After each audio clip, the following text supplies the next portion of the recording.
Good afternoon and welcome back to the NNP Symposium. If you have tuned into many of our previous presentations, you have probably seen me on them before as one of the facilitators. I am the main organizer behind the symposium and have been facilitating the sessions along the way. But I am also a collector. And so I'm giving a presentation this time about a series that I collect that is not very well known. So hopefully we'll have some new information. I will be kind of making everything easily understandable if you're not familiar with it at all. I'm not assuming any previous knowledge on this one. So there we go. We will be talking about the silver coins within the series of Japanese bar money, which was the coinage used by and during the time of the samurai, hence samurai silver. Commonly, when you see pieces from this series for sale, people will have the word samurai in there kind of as a buzzword and trying to draw interest. It's very common to see them connected, so I figured may as well take advantage of that and put it in the title. So first of all, what is Japanese bar money? It is a series of rectangular coins that were issued in Japan from 1599 through 1869. So over 200 years of minting, and they were made in gold and silver. There were no base metal issues. And there were about 4 different denominations, but we are only going to care about the silver ones. All in all, there were a little over 30 pieces. This grouping kind of represents them and how they fit together. The gray boxes are ones that are not in my collection, and so they are missing here. But they started with a singular series of gold coins in 1599 that ran through almost the end of the series and then added other denominations along the way.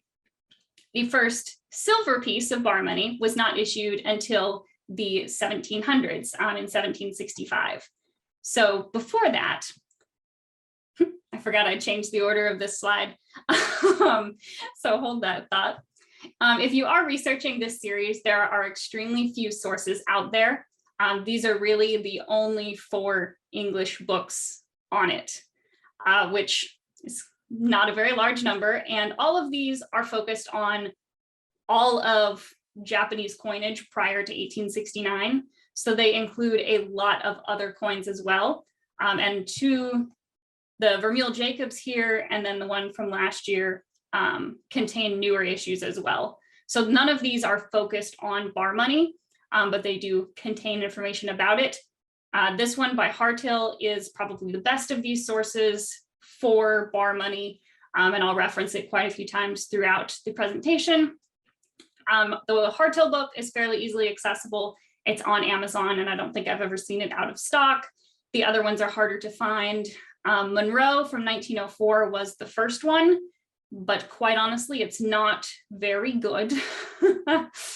It's not easily organized, and it contains a lot of things that are just slightly wrong.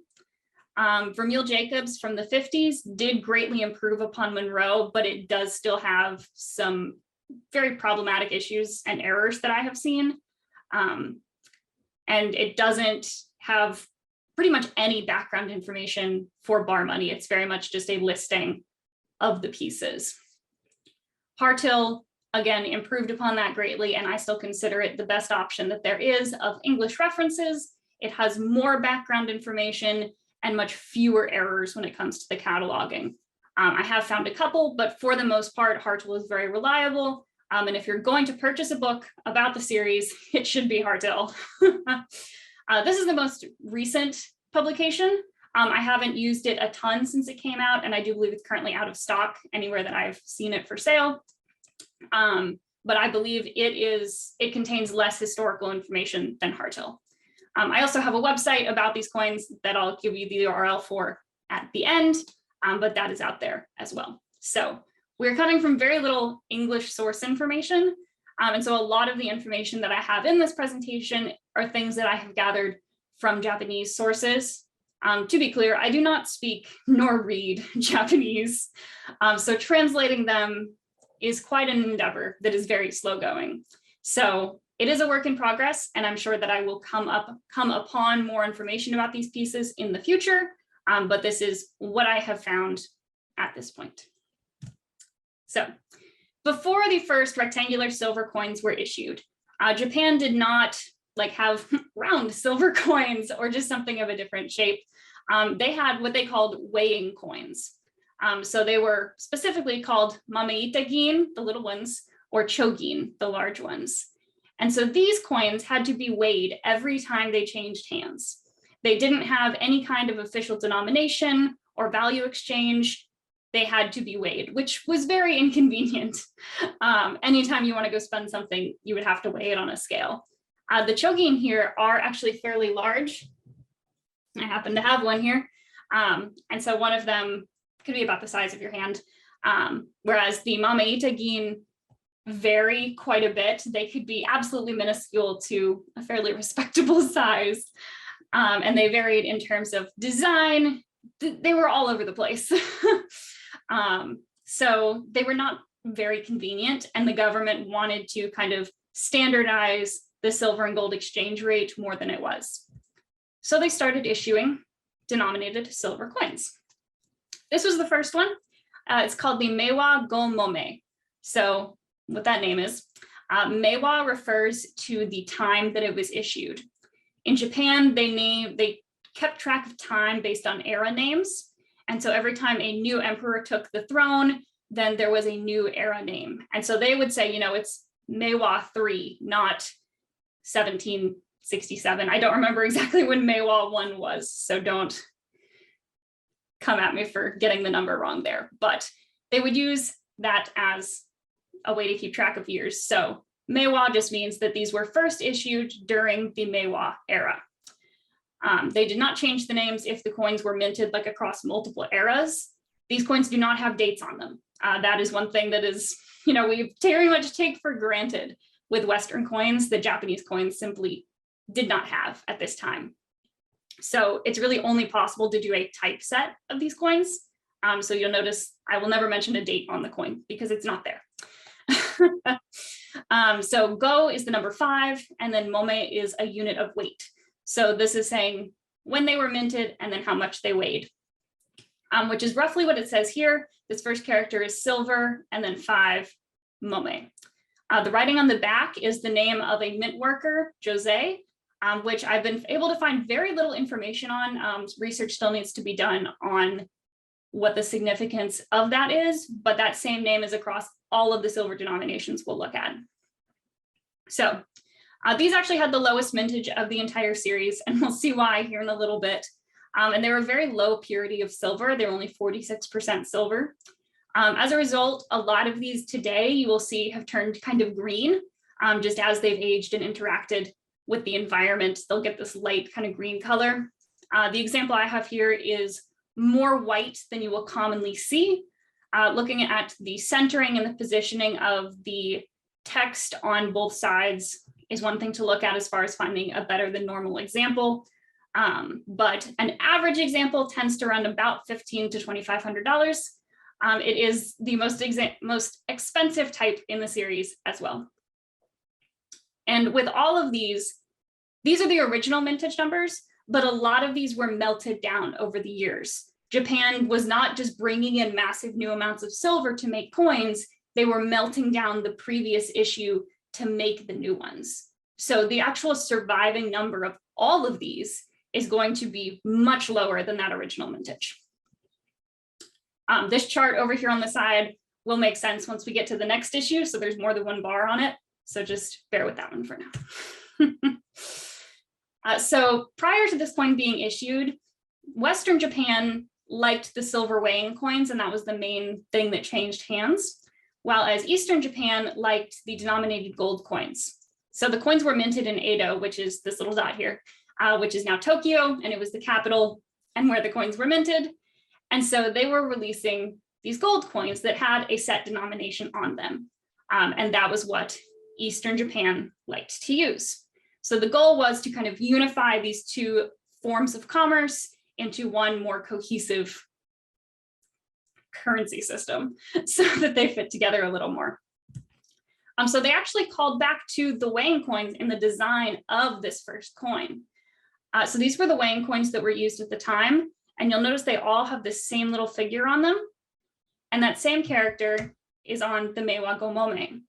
And so these two characters right here, it has this, which came from Bunsei. That was the name of the previous era in which all of these weighing coins were first minted. And so it's calling back to the Bunsei silver. And then the second character here means character. So this inscription is literally saying, you know, this is just like the Bunsei coins you're used to. It had the same silver purity. These were also 46% silver. So this was trying to help it be more accepted among the people in Western Japan who were used to these coins. Excuse me. I've only seen this quote, reprinted from seemingly the same source in Monroe multiple times, but it's possible that the population were asked to turn in silver ornaments like jewelry for the purpose of melting them down and making this coin, which is a bad start, but it's just a fun little tidbit about that type. They were not liked. They were very widely not used. So money changers were a fairly common profession in Japan, and that was how anyone exchanged their different denominations of coins, were through a money changer. And prior to the Meiwa Go Momme, those money changers were essentially bullion dealers. The weighing coins were akin to bullion, whereas the denominated gold coins were denominated and a set value. And so they could, charge a premium or offer those weighing coins under the market value to suit their needs, and they were able to make a profit. The Meiwa Go Momme, having a set exchange rate with gold, took that away from them. And so they became bankers. And it became very, very hard for them to make any kind of profit if these coins were being used. So they just simply refused them. They would refuse to exchange them or take them from anyone. And so they just didn't circulate. They were large and clunky, and no one liked them. These are actually just slightly too large for a standard PCGS holder. We'll have a graphic a little while later with kind of a size comparison, but they're fairly large coins. And compared with the tiny Mama Itagin, they were not convenient to carry around. So the government tried again. You'll notice that these were only made for a few years, 65 to 68. So it was not a long experiment. And then they regrouped. And in 1772, they tried again. So this is called the Ko Nanryo. So Ko means old, and then Nanryo is just kind of how they called this type of coin. And so these were actually broken into two different sections of minting, which we'll talk about here in a little bit. But the purity of the silver was greatly increased. That was one of the complaints with the Meiwa Go Momme. And so they brought it up to 97.8% silver, much more pure coin. These were also a lot smaller. They're probably about the size of a quarter in height, maybe a little bit larger, but they're much more reasonable to carry around. And they did circulate. And these are much easier to find today than the Meiwa Go Momme, and you can find average examples for about 150 to 300. Even though they increased the purity of silver, they did not increase the amount of silver in exchange for gold. So a ryo was a denomination of theirs akin to $1. It had a lot more purchasing power than $1, but that gives you the impression. And so this little bar chart on the side will fill in as we go. And it represents, for this coin is in light gray.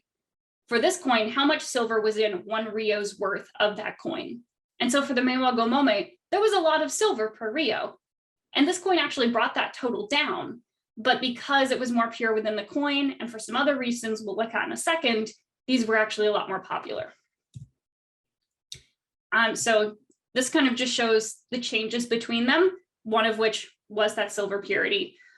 These also changed the way that they wrote how they would be exchanged. So instead of writing the weight on the coin, they actually wrote how they should be exchanged. So if we go back to this large picture, for Japanese writing, it reads top to bottom and right to left. So you would start up here and go down. So this reads exchange Nanryo 8 pieces for koban 1 ryo. A koban is the gold oval coins. They're the smaller examples on that poster behind me, but they're one of the standard gold coins that circulated and then 1 ryo was the value of a koban. So this wrote out exactly how to exchange it. On the other side, this shape, it's called a fundo, and it represents a standard measure of weight, just indicating that these coins were standardized. The text over here reads silver mint, and then Jose, that official that was on the back of the Meiwa Go Momme, and this NQ stamp means guaranteed, saying that, you know, the mint had inspected it and confirmed that it was correct, and they were guaranteeing that this was a correctly issued coin. Every now and then you can actually find examples without that stamp, and they're very valuable. So the other big change between these was that when they issued the Meiwa Go Momme, they didn't do anything to dissuade people from spending the weighing coins. They didn't melt them, they didn't take them out of circulation, they left them alone. When they started making the Nanryo, they actually started pulling those weighing coins out and melting them. So now people stopped having the option, which also led to greater acceptance of the Nanryo. And the government allowed money changers to charge a fee for these. And since people liked them and they were convenient, people were actually willing to pay that fee. And so it helped the money changers, and people liked them enough that they did get into circulation. And today, most examples that you see will be circulated. And then they stopped making them. In 1788, the Ansei reforms began, which was a series of conservative measures that were meant to restore the sinking financial and moral condition of the Tokugawa government. So all that really means for us is that it was more of a return to traditional conservative measures, as it says. And so they went back to minting the weighing coins for a little while. And then the Ansei reforms ended, and they went back to Nanryo. And there was no big design change. These are usually viewed as the same type, but there are some ways to tell the difference between those two periods of minting. So the earlier examples, the Meiwa Nanryo, because they were minted still originally within that Meiwa era, they have smooth sides. I don't have photos of the sides, unfortunately. I do not own this piece, but the sides are smooth. And then on the Ansei Nanryo, first minted in the Ansei era, which were the later ones, the edges are filed, so they're just kind of rough. And then also there is a calligraphy difference. If you look at this character on the Meiwa, these little lines are very hooked and small, whereas on the Ansei, they are much longer, and like this one is straight and this one has a much longer tail. It's not a very firm definition. There are intermediate types. As a result, like PCGS doesn't see any difference between them. They're graded as the exact same. I will point out NGC does not grade these, so I'm not like omitting them intentionally, but they don't accept these for grading. So anything related to grading, it has to be PCGS, unfortunately. I wish we had more options for these, but it's really only PCGS of the two. So yes. And the condition that you'll find these two types in also varies. The Meiwa Nanryo are almost always very chop marked. You can see this one only has one chop mark, but I've seen ones with like 10 different chop marks on one side. They clearly did a lot of changing hands in commerce. They're usually fairly worn. It's really hard to find a Meiwa example in good condition. I haven't found one yet. Whereas the Ansei Nanryo, it's much more possible to find a good one. I've seen multiple examples of this that are not chop marked and appear at least close to uncirculated. This example is not graded yet, so I can't say for sure. I would consider this an uncirculated coin based on how the series normally grades, but it'll get to PCGS eventually. So yes, there's not a huge price difference between the two, but there is definitely a condition difference as far as what's easy to locate. And then the government needed more money. And so their decision was to stop minting the Nanryo, melt them down, and issue what is essentially the same coin, but smaller. So you can see the silver actually stayed about the same, but they made the coin itself physically smaller, meaning the amount of silver per ryo went way down again. They said that the size decreased to make them more convenient. it was to make more money for the government. So all of the legends on this are exactly the same. The design is the same. It's actually very hard to tell the difference sometimes if you see one listed online and they don't give a clear measurement and they don't state which one it is. The condition is really the best indicator, because the Shin Nanryo, while they were still popular in commerce, there are a lot of really nice surviving examples. And so it is way easier to find one of these that is uncirculated and unchop marked than the Ko Nanryo. You actually don't see chop marks on these very often at all. I have seen some, but it's not anywhere near as common as the Ko Nanryo. So if you're looking for a pretty example of one of these two, the Shin Nanryo is very much your best bet. And Shin just means new. So we have the old Nanryo and the new Nanryo. And so these are a bit cheaper because they are more common, as well as more common in good condition. So they're going to average more like 150 to 250.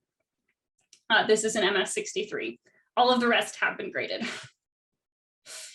One debate that the US has over these is which side is the obverse. PCGS considers this the obverse. And so if you get one graded, 9 times out of 10, it's going to come to you with that side facing up.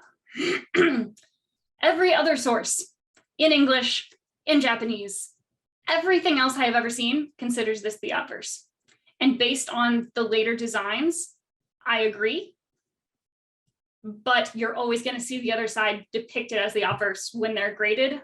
So pick your battles. After that was the Nanryo Isshu.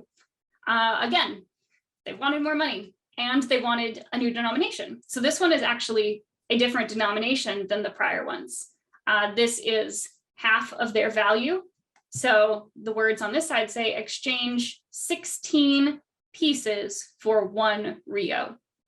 So the last ones were for 8 pieces for 1 ryo, and then this one is 16. This was the smallest silver denomination ever produced at that point, and it remained so throughout the end of the bar money series. They did continue making this denomination, as we'll see later on, but it was significantly smaller than the other ones before it. They slightly increased the silver purity, but again, the silver per ryo went plunging downwards. So there's that one. These are much easier to find. You'll see them even graded, like for sale on eBay, relatively often. Same with the Shin Nanryo, actually. And they're going to average more like $100 to $200. For the name, Isshu means 1 shu, and shu is a denomination that we'll talk about with a later coin of this same size and denomination. So this gives you a bit more of a scale reference for some of these that we've been looking at. The Nanryo Isshu here is about the same height as a dime. So that should give you a little bit of a reference for how large these are.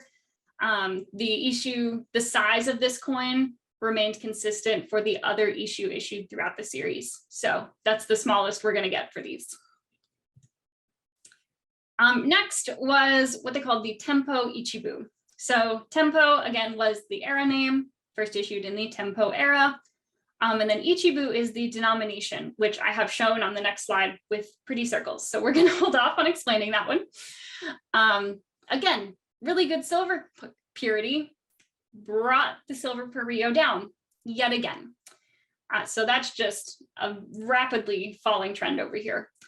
But these are the first one that it is extremely easy to find.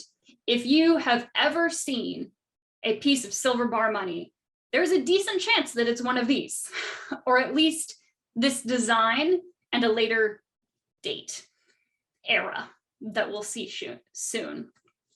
But you can find these raw, graded, you name it. I've happened upon these at shows, which I can't say for any of the others that we've talked about. And so you can find these for $45 to $90 raw. These prices are for raw pieces. If you purchase one that's already graded, it will have a significant premium, especially within Japan even. They do put a premium on graded pieces. Not a lot of these have been graded compared to the surviving numbers. So raw is very much the standard and what is going to be easiest to find. But with these, there are graded examples out there and available within the US without having to look over at any Japan sales sites. So that's cool. And for these, this is an MS63. And if you just look at it, it might look like there's some wear, especially if you look like right here. And note that these are struck in metal alignment. So this area is actually exactly opposite this in-Q stamp. And this stamp was actually made after the rest of the coin was struck. And on the Tenpo issues, it tends to leave some evidence on the other side. So this that looks like wear is actually just a result of that in-Q stamp and the pressure that it put on that point of the coin. You'll see that almost across the board with the Tenpo Ichibu. So that is not a place to look if you were trying to determine the grade. So they actually took this denomination from a gold coin. This is one of the gold coins. It's the same series they had been minting since 1599. That was when this denomination was first created. And you'll notice that this character is the same on both coins. That character is Bu and was the name of the denomination. This horizontal line, again, is on both coins. That's the symbol for 1. And so this reads 1 Bu silver. Ichibu is 1 Bu. They tend to combine their words, Ichi meaning 1, Bu, Ichibu. And then the calligraphy on the reverse is familiar from the Nanryo series. It again has silver mint, Jose, and then that guaranteed stamp. And this is on, I believe, all of the remaining silver coins. And so since that did not change over such a long period of time, that is a big part of my argument as far as why that should be the reverse on the Nanryo pieces. But that's a different conversation that we don't need to get into details on. So these had a border of flowers around the edge, which was actually intended to represent the silver purity. They used a new technique called flowering silver, which raised the degree of refining in exchange for the decrease in the amount of silver. So where that silver per Rio chart went down yet again, this was how they justified it this time, saying that it took more effort and time in the refining process, and so that would justify the lower amount of silver. The officials actually wanted to write flowering silver onto the coins. Some other officials didn't like that plan, so they kind of compromised to just put some cherry blossoms around the edge. And those cherry blossoms are actually very important in dating these pieces, which we will look at a later type that looks almost exactly the same. So for size comparison, here's kind of where it fits in. You'll notice that it's about the same size as the Shin Nanryo back here, but it's actually double the value. So like these, you would exchange 8 for 1 Rio. There are 4 Bu in 1 Rio. So this is twice the buying power of this one, but about the same size and less silver per Rio. Then we have the next Isshu. So this was the same denomination as the smallest Nanryo piece, the Nanryo Isshu. But now we started this one in the Kaei era, which is really hard to say out loud. The vowels just kind of run together. So they made many of these, 159 million. A lot of these had really high mintages, and they didn't survive in that kind of numbers. But surprise, surprise, good silver purity, bad silver per Rio. We're still going down. So these have a very, very similar design to that Tenpo Ichibu that we just saw. This side says 1 Shu. This is the only character that's different, and it simply means Shu instead of Bu. There are 4 Shu in 1 Bu. So this is 1/4 the value of the previous one. We've got 1 Shu silver, silver mint, Jose, guaranteed. Like the Tenpo Ichibu, this in-Q stamp usually shows evidence on the other side. So again, where it kind of bows out there and looks like it might be rubbed a little bit, that is just an effect of the striking. This is an MS63. These are extremely common. You can find them for like $15 to $40 raw. You can find them graded. They're extremely common. They usually come in high AU to MS condition. So it is not hard to find a nice example of one of these. They're very small. They're very easy to find. Easy one to get your hands on. But these were actually spurred by quite a bit of history. We are entering a very tumultuous time in the history of Japanese coinage. So Commodore Matthew Perry, who I'm sure we all eventually or at some point learned about in history class, but he sailed to Japan and landed in 1853. Prior to his arrival, Japan had been more or less closed off from the Western world. They did very, very little trade and had a very enclosed economy, trading within themselves. And when Commodore Matthew Perry landed, part of his goal was to open them up for trade with the Western world, which caused a lot of chaos that we'll look at in just a moment. But before it caused that chaos, the Japanese were very concerned about his landing. And so they started building battery islands to protect their coastline. So these were called the Odaiba Battery. And at the time, the Kaei Isshu was actually minted because it would be equal to 1 day's pay for these construction workers. And so it made paying them a lot easier because the last time a coin of this denomination was issued was quite a while ago by this point. And it was more silver per Rio than the current coins, so that wasn't helpful for anyone. So having these newly issued made it easier to pay those construction workers. And so these have actually also been called Odaiba Gin meaning silver, because they were so heavily used in the paying of those construction workers at the Odaiba Battery. So that's cool. Then we have the Ansei trade Nisshu. And this is where the chaos happened that Matthew Perry's arrival instituted. So these were minted for a grand total of 22 days in June of 1859. Only 706,000 were minted, which is the second lowest mintage, second only to the Meiwa Go Momme, that very first coin.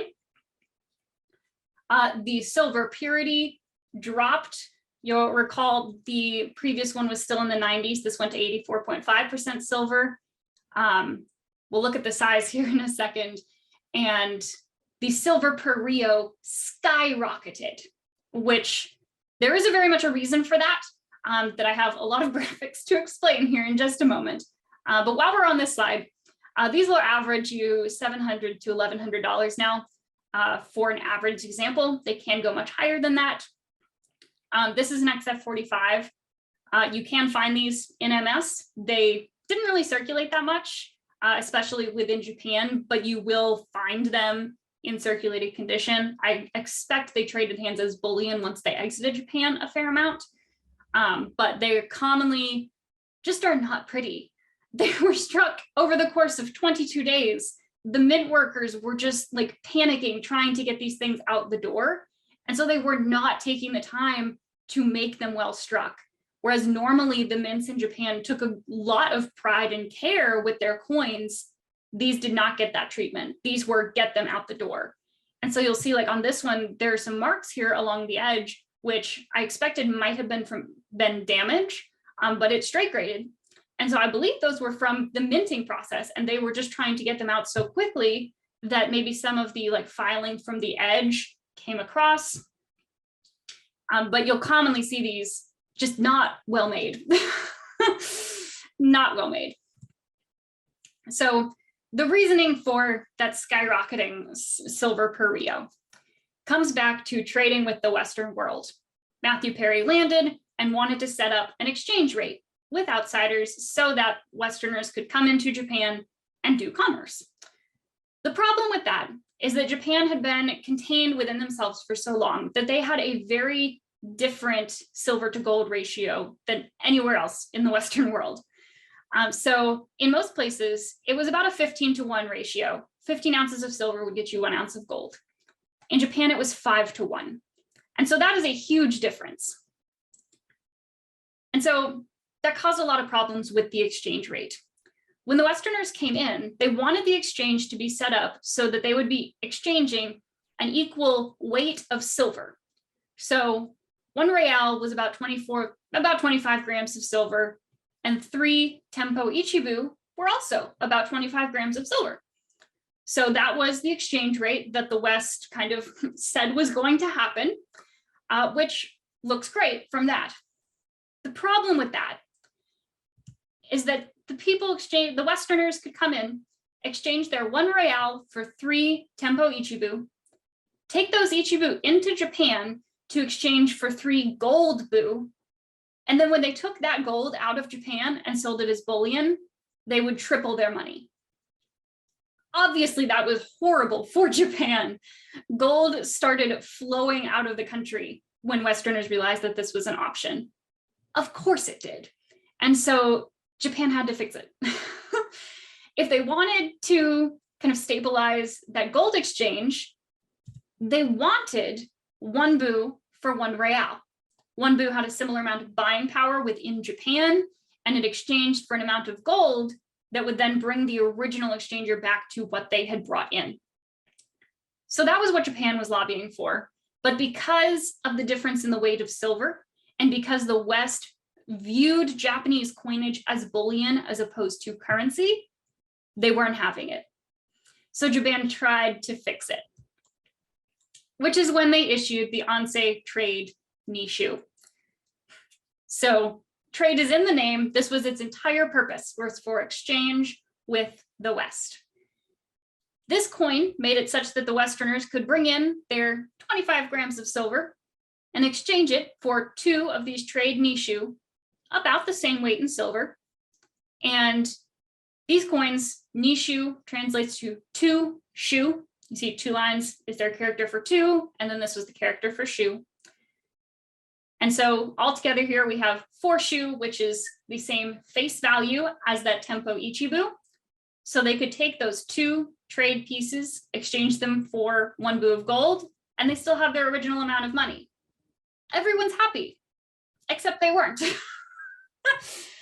These coins did not circulate within Japan, because why would they?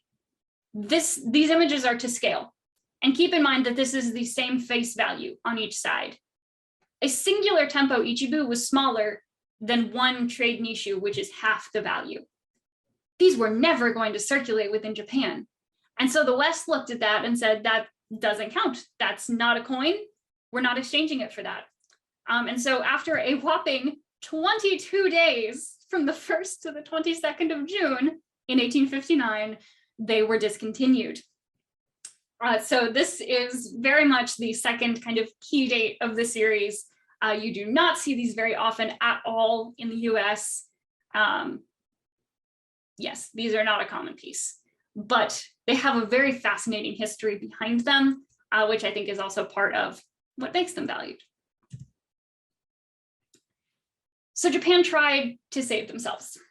So they issued the Ansei Ichibu.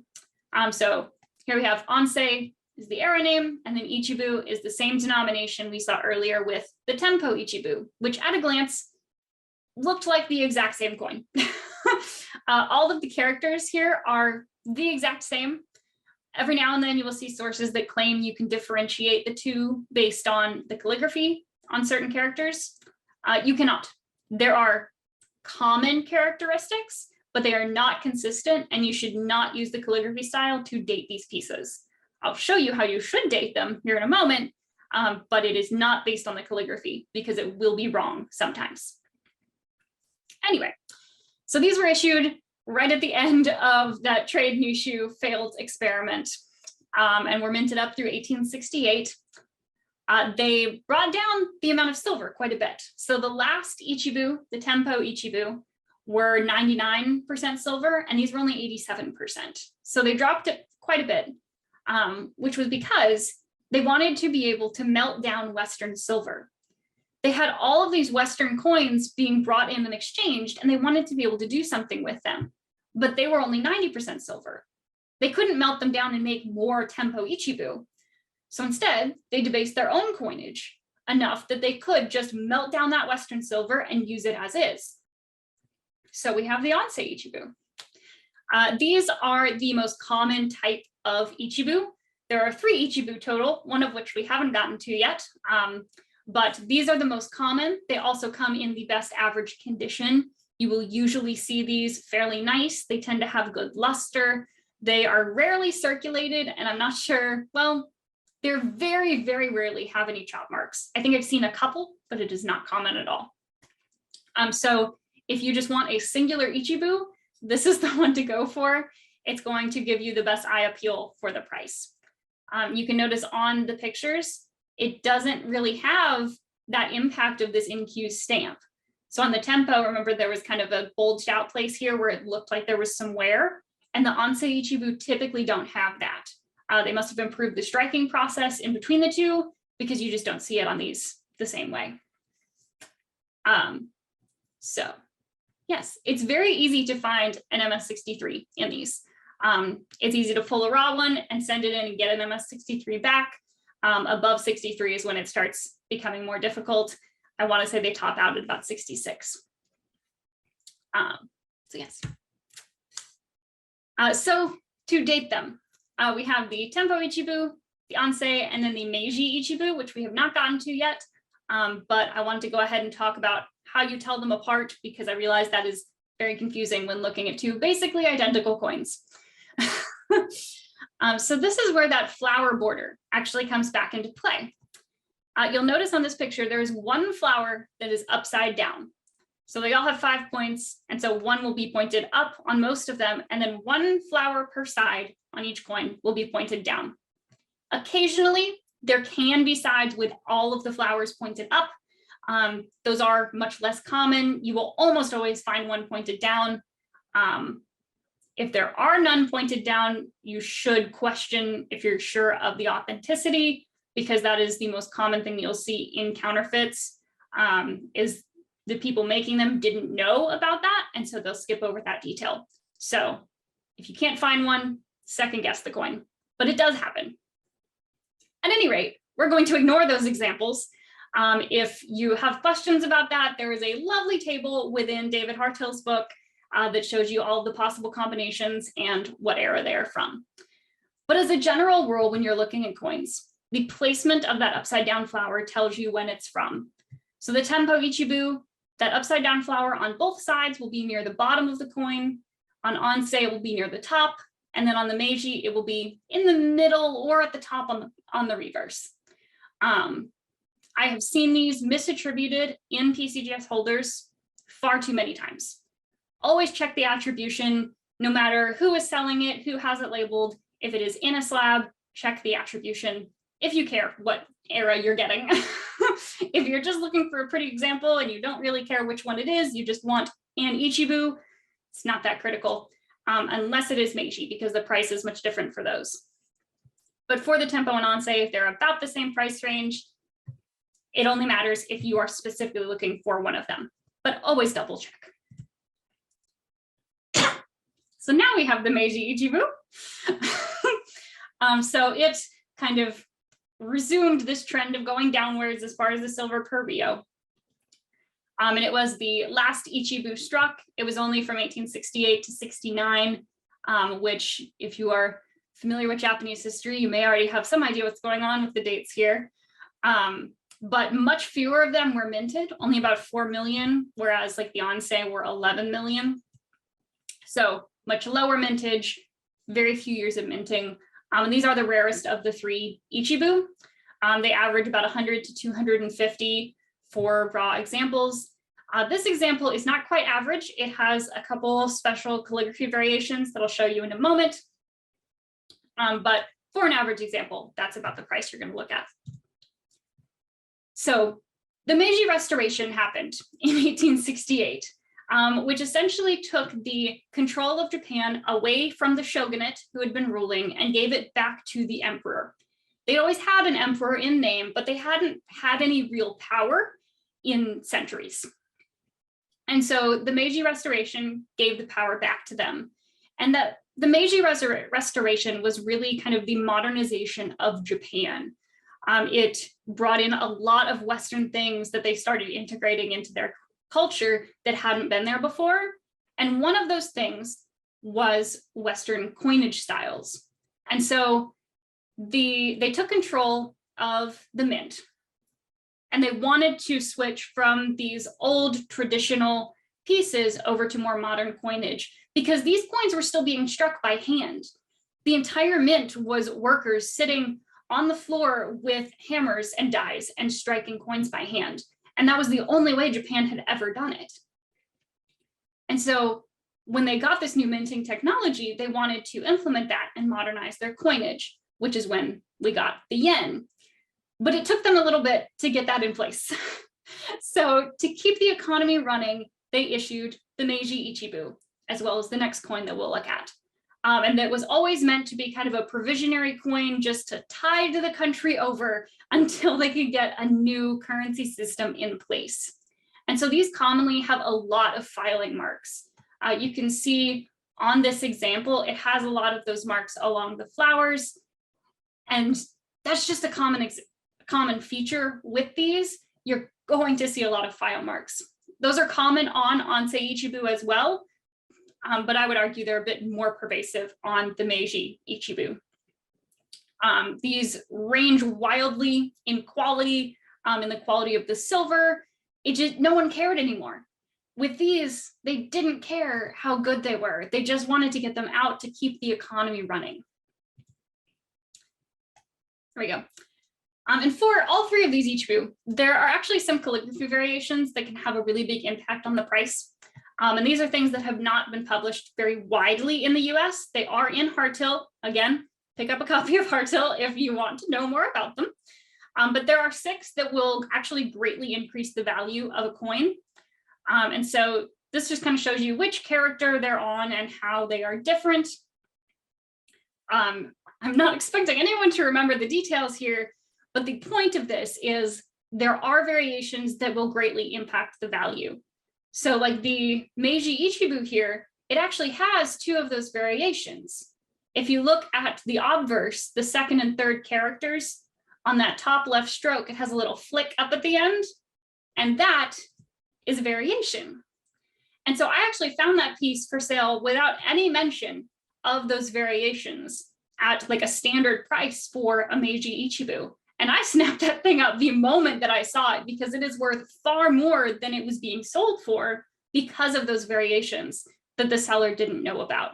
So being informed with this series can really help you find some of those pieces that other people just don't realize what they have because they're so rarely discussed. So the final regular issue was the Meiji Isshu. This is a very similar story to the Meiji Ichibu. They needed to keep currency going, and this was one of the denominations they decided to continue until they could get the yen initiated. So same minting time period, 88% silver, a little bit of a step down in silver per Rio from the Meiji Ichibu.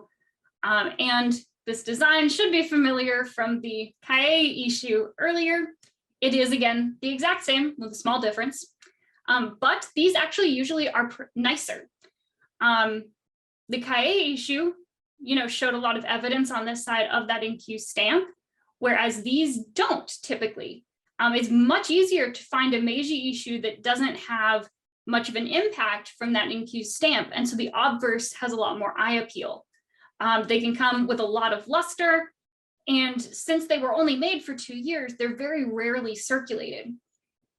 So if you want to get just like one issue, this is the one to get. It's going to have the best eye appeal on average. They are a tiny bit more expensive than the Kaei Isshu, simply because there were fewer of them made, but both are still very, very common and common within the US. So it should not be hard to find one of these, and the average eye appeal will be higher.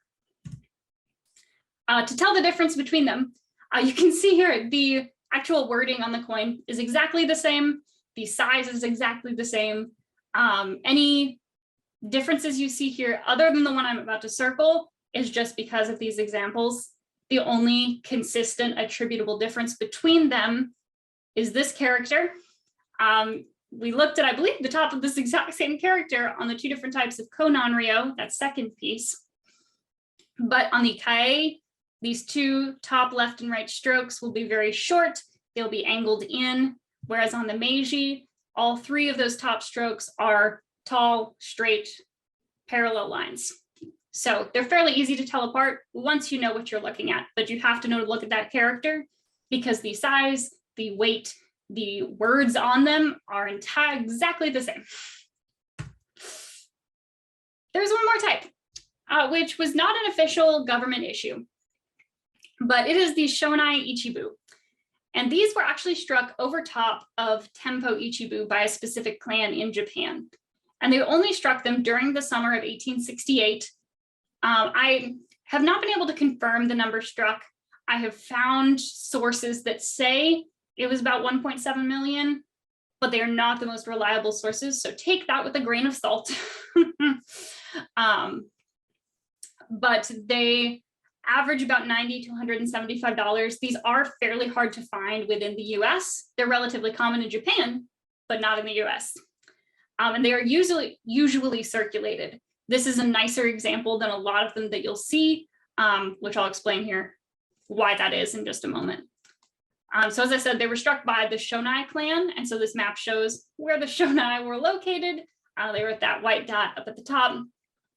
That is the modern day Yamagata prefecture, if anyone is really interested in Japanese geography. But the Shonai clan was very upset about the decreasing purity in the Ichibu. So this chart kind of shows how that had decreased over time. You know, you started off with the Tenpo Ichibu that were 99% silver, and now in 1868, they were being given these Meiji Ichibu that were barely 80% silver. And they didn't like that. They didn't want to have those Meiji Ichibu circulating.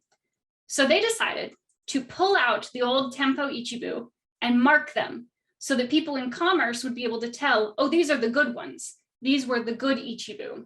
And merchants would be able to accept them knowing which coin was which. So they put extra stamps on them.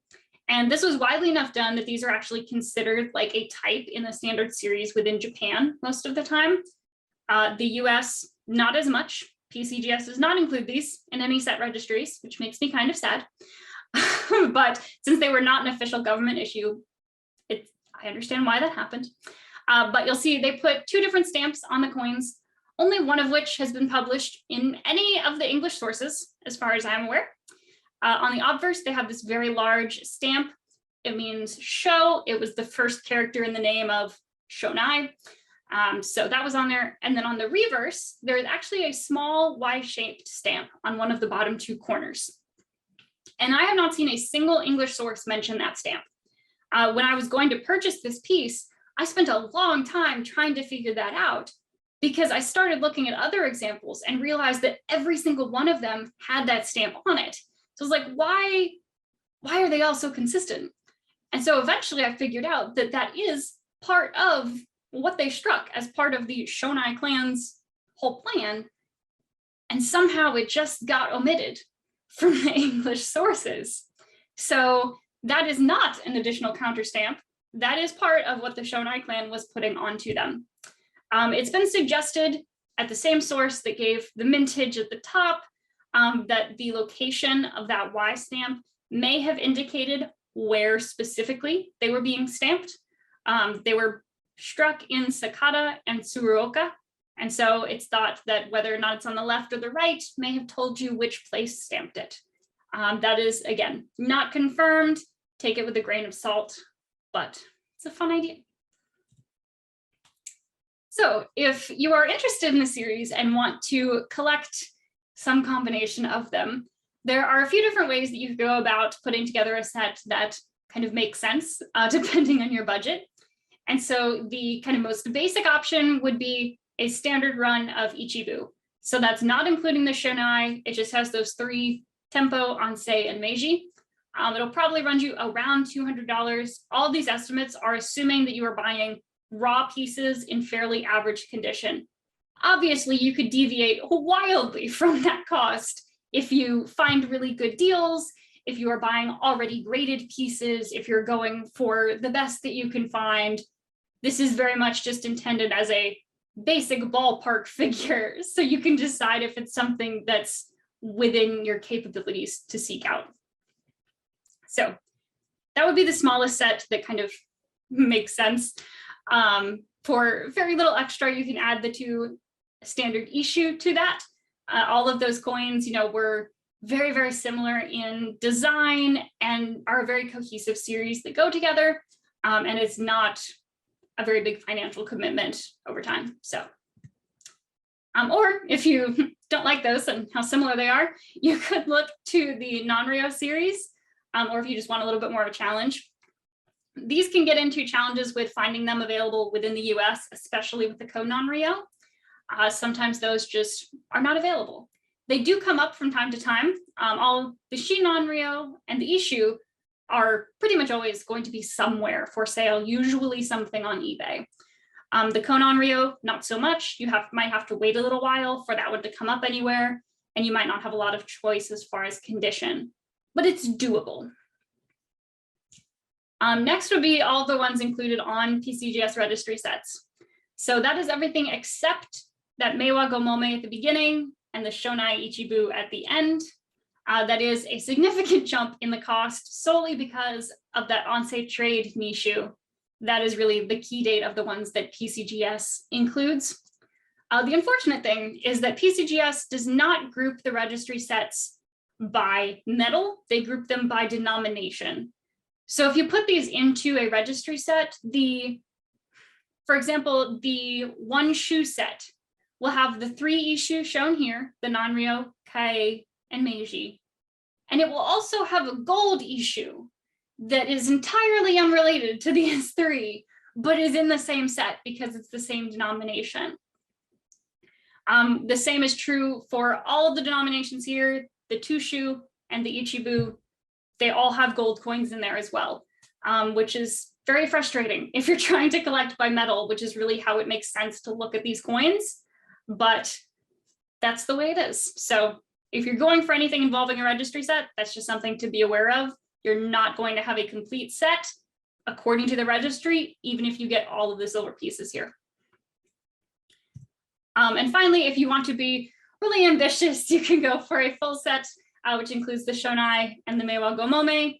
Of these, really the only one that's going to be almost impossible to find in the US would be that Meiwa Go Momme. There have only been a handful of sales of them in the country in the past 20 years. That's one that you almost have to find your way onto some Japanese sites to get your hands on or have connections in Japan. The trade Nisshu is also going to be difficult.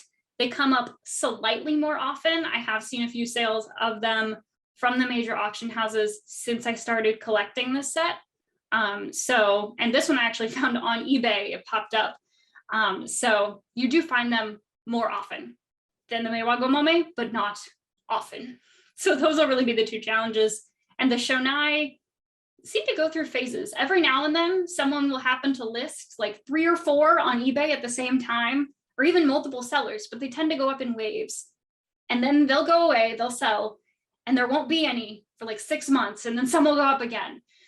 So it's really just a matter of keeping your eye out. That one I did get from eBay, the Shonai there. Whereas the Meiwa Go Momme, I did have to get that one from Japan. So there are definitely some challenges in here. For a lot of them, the challenge is more finding an example that you like that is also available to the US. Because like with the Ko Nanryo, they are commonly very unattractive. Finally, if you want to know more about the series, this is my website. It is rectanglecoins.com. And it has a lot of the information we covered today. I'll have the recording of this up on there once it's put together. And then it has information on the gold coins as well, which we do not have time to talk about and are a much longer series anyway. So that is the end of my presentation. Let me get my screen share down. Alrighty. So we'll now do a Q&A. We have about half an hour left before I have to be off, I think. Yes, that was right. So if you have any questions, just click on that Q&A button at the bottom of your screen and send them in. In the meantime, it looks like we have a few in here already. So give me just a moment to read through those and see what we have.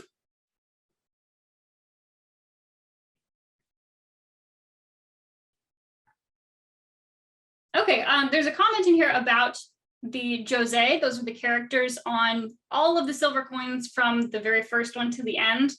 So I'm just going to read this out. I have not come upon this information and will be saving this for future reference. It says, the characters in Josei conveniently mean normal and right, which I first thought might have been a statement of quality. But my Japanese language dictionary says it was the given name of a silver smelter at the silver mint in the early 17th century, and later family members. The name later seems to have become a generic name for the position as far as I can make out. So I have actually not seen that in any of the books, so I need to find myself a Japanese dictionary. I've been using the internet for the most part, so that's a new one. Thank you. Let's see. Okay, both the gold and the silver coins appear to come in denominations of 1 bu and 1 shu. Did the silver and the gold coins of the same denomination have the same value, or was there an additional conversion between gold and silver coins? So in theory, they would be exactly the same. A gold 1 bu should exchange for a silver 1 bu. That wasn't always the case because the values of them relative to each other did fluctuate, just like silver and gold in the US when we had a bimetallic standard. So they didn't always exchange at equal rates like they were supposed to, but that was the idea behind it from the government. The money changers likely played a role in that as well, because as you mentioned with that first Meiwa Go Momme, they had to make a profit. So they were likely to charge premiums, which kind of led to them continuing to not exchange at quite an even ratio. But the idea was that they would. Let's see. The person who gave the comment about Jose said, I'll email you a scan of the dictionary entry for Jose, but it's all in Japanese. That would be fantastic. Please do. You can just go to the Contact Us form on the Symposium website. And this goes for anyone. If you go to that Contact Us form, you can send a message for me or any other presenter that you have heard this weekend, and we will forward that to whoever it concerns. They actually go straight to me, so I will see that for sure and reply with my actual email so you can attach things. What is the chart behind you? This is a banner that I got from Japan that shows a lot of their coinage from over the years, and it is all to scale. So those really big gold coins down the center with the ink are actually like the size of my hand. They were extremely large. The original ones were about 1/6 of a pound of gold. They were mainly presentation pieces. Those did not change hands like in daily commerce, but they were called Obon. Stax Bowers actually had a really big sale of them last year. I think it was last year. It was fairly recent because they don't come to the market much in the US. So they're quite impressive. So that's just a kind of conglomeration of the different types. And at the very top, there's a little thing hanging in front of it there. And that is a counting board. So the merchants in Japan would use those to count out coins. It has dividers in it for rectangles. And so you could just kind of toss your coins on it and shake it out, and they would fall into the slots and make it a lot easier to count out how much you were giving them. So that's a fun little thing that you don't see very often in the US. I also got it from Japan. Let's see, I think that might be all of the actual questions in the Q&A for now. Yeah, these are coins that you will see at shows from time to time. Usually, they don't have much information. They are very commonly overpriced in the US. That is something very much to keep in mind. If you are going to seek one out, look online, like look on eBay, get familiar with prices, because I have seen some ridiculous asking prices for them just because, you know, someone gets one in their hand and they don't really know what it is. And so they tend to average higher than they should. So do your research if you're looking for one. I know there are a lot out there in like these PCGS holders that don't actually have a grade on them. Like it'll say genuine and it has like a little picture of, I think it's a samurai. It might be a shogun. It has a little picture on it. It's a very special label. But those trade hands very frequently. They may have been done in conjunction with either Heritage or AppMex. I'm not sure originally, but you'll see those fairly often. And I am not sure I have ever seen one of those issued at what I would consider a good price. So do your research for the prices. If it is graded with a numerical grade, they do tend to go up. The averages I gave, like I said, are for raw pieces. So if it's graded, it will be higher than that. But if they're in that holder without a number on it, they should not be much more than they would raw. Okay, what drove your interest in collecting these bars? So I was actually making a video for the NNP about oddly shaped coins. And so I was just looking through images of foreign coins, picking out anything that wasn't a circle. And I landed on Japan and noticed one of these. And they were very different from any other oddly shaped or specifically rectangular coins I'd seen in that the edges were sharp. You know, any other square or rectangle coin I'd come across in researching for that was much more modern and the edges were rounded. So it didn't, you know, stab you when you reached in your pocket to get it. And so it just immediately struck me as being so unusual. And so I was trying to research it for that video and had a really hard time. There's actually an incorrect statement in that video that haunts me to this day, but it was just so difficult to research them. And then a little while later, I was still trying to figure this out just because it was bothering me. And I saw like a forum post mentioned the Hartel book. And so I was like, okay, this book will have my answers. This will tell me everything I want to know about this series. And so I bought the book and it told me a lot. It did. It has way more information than I was able to find online because at that point there was nothing online. Obviously my website didn't exist at that point and there just wasn't one. So it was a phenomenally more information than I had, but it didn't answer all my questions. I wanted a lot more of what's the story behind this piece, not just how much does it weigh and how much is it worth. And so then I dove a little deeper and I started getting a couple Japanese books that I would try to sort through. And like I started off with basically the Japanese equivalent of the Red Book. It's called the JNDA catalog. And it's a lot of pictures and charts and it's reasonably easy to digest. So you just have like little snippets that you have to translate. And then from there, I got a book with a lot fewer illustrations and it just became kind of this nosedive to the point where I have, you know, a research binder now that's this thick and covers like 4 coin types. I'm trying to learn more about them. The goal is ultimately to publish a book about them. That is very far off, so please don't hold your breath. But ultimately, that is the goal. I'd also like to have that illustrated with a complete collection of my own. So I have to be able to afford that as well. So that'll be quite a ways in the distance, but that is kind of the driving force behind the research. For this presentation, I recently completed that silver set. So I had the pictures to go along with it and had done enough research into the stories that I felt like I could put together a much more cohesive picture of them than anything else that's out there in English. So I wanted to go ahead and do that. So that's how we got here. And I'm a glutton for punishment. And as soon as I found a challenge, I had to figure it out. Have you ever visited a coin shop in Japan? I have not. I have never set foot in Japan. I would love to go someday, and I'm sure eventually I will likely have to get a couple pieces.